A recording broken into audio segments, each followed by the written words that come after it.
안녕하세요. 바이플랜 한의원의 이진원입니다. 오늘은 역류성 식도염에 관한 설명을 하도록 하겠습니다. 유튜브 영상용이라기보다는 실제 환자분들께 이렇게 설명하는구나, 그리고 저희가 환자분들이 오셨을 때 이렇게 하세요라고 하는 설명을 거의 그대로 드릴 예정이기 때문에 조금 긴 시간 설명이 이어지더라도 너무 지겨워하지 않고 봐주셨으면 좋겠습니다. 네, 역류성 식도염 오늘 바로 시작하도록 하겠습니다. 먼저 역류성 식도염은 최근 굉장히 흔해지고 있는 질환 중 하나인데요.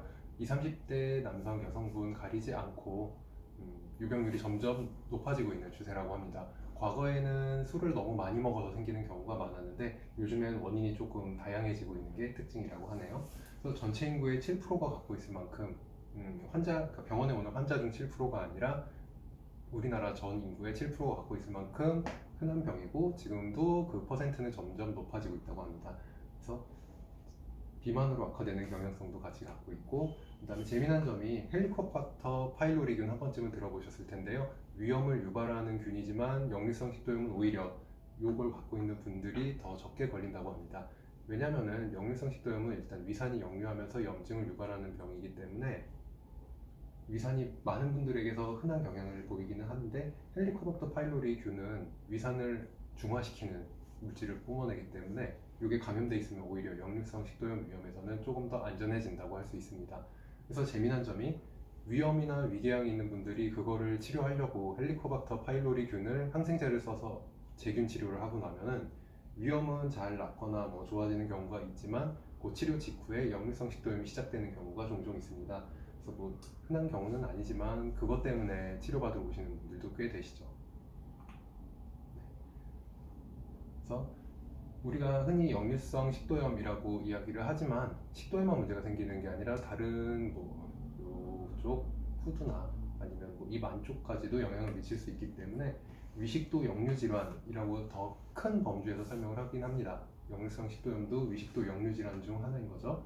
그래서 위식도 역류 질환은 위 내용물 역류에 의해 불쾌한 증상 또는 합병증이 나타나는 상태를 이야기합니다. 그래서 여기 위장 내에 이렇게 음식물이 들어있고 여기 마개가 이렇게 잘 막고 있어야 되는데, 실제로 이렇게 열고 닫는 형태의 마개가 아니라 손으로 쥐는 듯이 이렇게 공호풍선을 손으로 쥐어서 막는 듯한 느낌으로 꽉 조여서 이 위쪽을 막게 됩니다.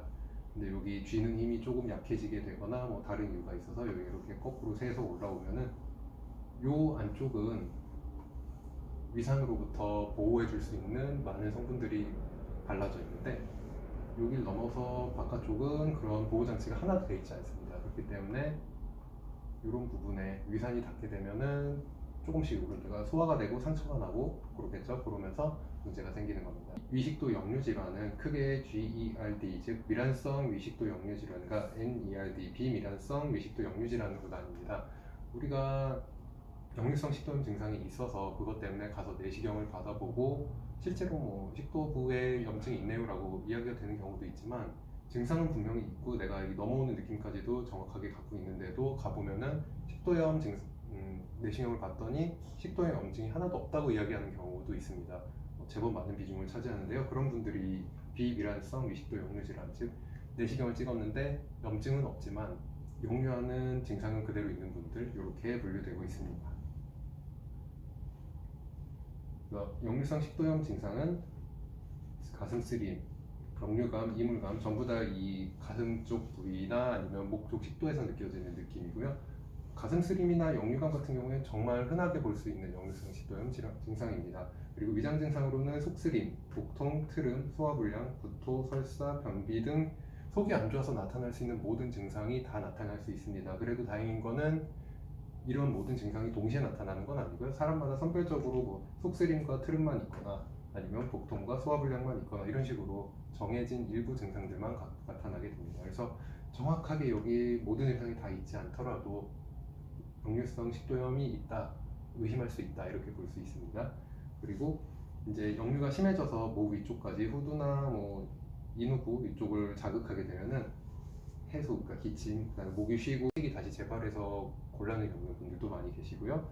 그 다음에 속이 쓰려서 잠이 깨는 분들, 아니면은 위산 때문에 이가 자꾸 썩는다든지 이런 분들도 조금씩은 계십니다. 그리고 흡인성 폐렴이라고 해서 위산이 폐 쪽으로 거꾸로 넘어가서 폐렴을 유발하는 경우가 있는데, 이런 분들은 거의 다 굉장히 나이가 많거나 몸이 극도로 안 좋아지신 분들한테서 있는 경우라 크게 걱정하지 않으셔도 되는 수준입니다. 네. 그래서 이렇게 다양한 증상들을 여기 명치 정도에서부터 목구멍 요 위쪽까지의 대부분의 문제를 다 일으킬 수 있다, 이렇게 생각해 주시면 되겠습니다. 그러면 도대체 왜 역류를 하는 걸까요? 이게 중요한데요. 사실 적자면은 여기 한 페이지가 부족할 정도로 많은 원인으로 인해 이 병이 생길 수 있습니다. 우리 생활에 조금 가까운 원인으로 치자면은 대부분 이제 음식 문제나 잠 문제, 아니면 스트레스, 그다음에 술, 요 정도 범위에서 많이 나타나고요.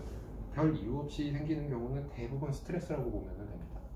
그런데 조금 더 한 발 들어가서 자세히 나눠보자면은 식도 운동장애가 있어서 먹은 음식물이 위에서 아래로 쭉 잘 내려가야 되는데 그게 안 돼서 거꾸로 이렇게 역류하는 경우가 있어요.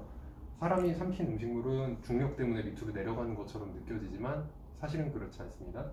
식도가 잡아 당겨서 내려가는 거예요. 그래서 사람이 식도 운동 능력이 좋은 분들은 거꾸로 매달려서 음식을 먹어도 삼키면 밑으로 그러니까 위장 쪽으로 내려갑니다. 네. 그래서 이 부분이 잘 안 돼서 음식 내려가는 힘이 약해지거나, 아니면은 식단이 너무 무절제하게 안 좋은 음식을 많이 먹으면서 위장 기능 자체에 문제가 생기는 경우, 그 다음에 장내 유해균이 많아서 속쓰림과 아니면 염증 상태를 계속 유발하는 경우들도 많이 있고요. 실제로 뭐 틈 많이 나온다든지 쓰림이 좀 남들과는 다른 이상한 타이밍에 나타난다 할 때 검사해 보면 안 좋은 경우가 많습니다. 그 다음에 자율신경 불균형이나 스트레스에 대한 이상 반응, 이건 전부 스트레스 관련된 문제들인데요.